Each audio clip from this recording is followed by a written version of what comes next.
Hello everyone and welcome to Greg's Garage, a power sports lifestyle show. We bring you around the world of power sports in an informative and entertaining way. And one thing we love to do on this show is connect you to some of the sport's best athletes. And this time, we welcome the reigning AMA Superbike champ, Josh Herrin, to the show. Welcome to the garage, man.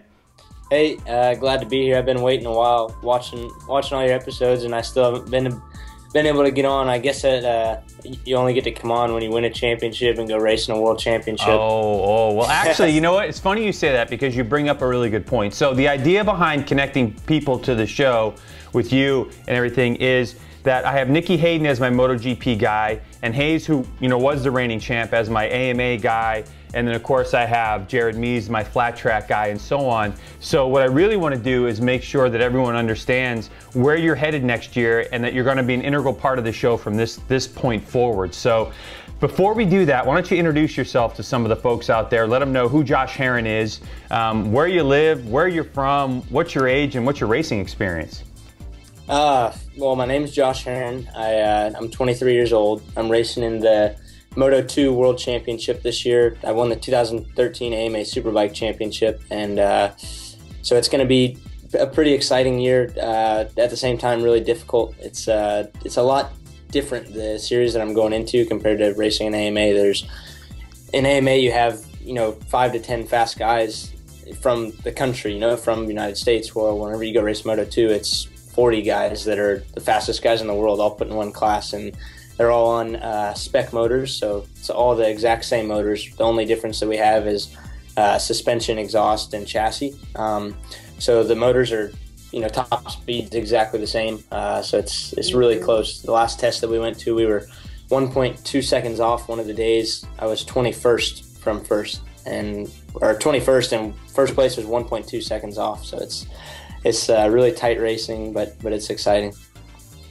So I would love to make you obviously the Moto2 person for Greg's Garage, and we're going to check in all year and find out more about it. But let's backtrack a little bit and talk about that Superbike Championship and the year that you had in 2013, which led you to this opportunity for Moto2. Tell us a bit about that season and how amazed you were with your own performances and you being able to step up only, after your second season on the Superbike. Yeah, it was, the first year was pretty difficult just because the bike was so much different than the 600 that I was on before. But this last year was a really good year. We started off the first race with a bang. We got my first Superbike win, and then after that it was a couple hard races, and then I decided that it was time to step my training program up. And as soon as I did that, I saw an immediate increase in my performance on the track, off the track, and how I was feeling afterwards. And I think that if I wouldn't have done that, it wouldn't have been as good of a year as it was. So I think I credit the whole year to just being able to, or training harder. But it was a great year. I'd been trying to get an AMA championship since '06, and it never seemed to happen, or it didn't happen. And can't really explain why. I just, it never got really lucky as far as the championships went, I don't think, and also some preparation on my part. But to finally get it the last year that I was racing in AMA was nice, and to be able to go over to Moto2 with that #1 plate, I think it adds a little bit of pressure, but it also helps me out a little bit, because I think with that chip on my shoulder, it kind of makes me want to perform a little bit better and kind of prove why I was able to get that #1 plate in America. So incredible, and again, congratulations on that championship. It was unbelievable. I mean, you wait all this time to get a championship, and you do the biggest road race championship available in the United States, so really well done. But now it's all about the world stage for you. You've had a flavor of what it's like to head on over to Europe before. You've done some testing and everything else. What do you think, what do you see as the biggest adjustment that you're going to have to make to this new lifestyle? Is it away from the track, inside the paddock in terms of the way things are working, different from what you're used to, or the races themselves? What do you think?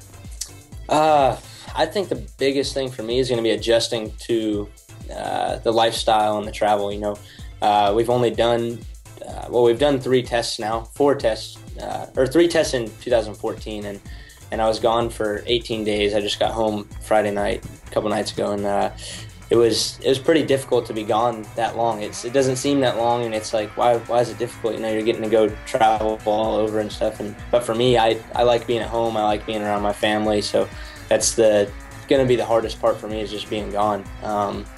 Right now we're debating on, you know, we're trying to find another sponsor to maybe help pay for a little bit more travel back to the U.S. so we can be here a little bit more. But that's going to be the hardest thing. The team is great. The bike, like I said, the motor is the same motor for everybody, so you don't have to worry about that. We have kind of an edge on everybody else. We're bringing Graves Motorsports over to do the exhaust for our team, which he's already getting more horsepower out of his exhaust than any of the other ones that we've tested, and I think that'll help us out a lot.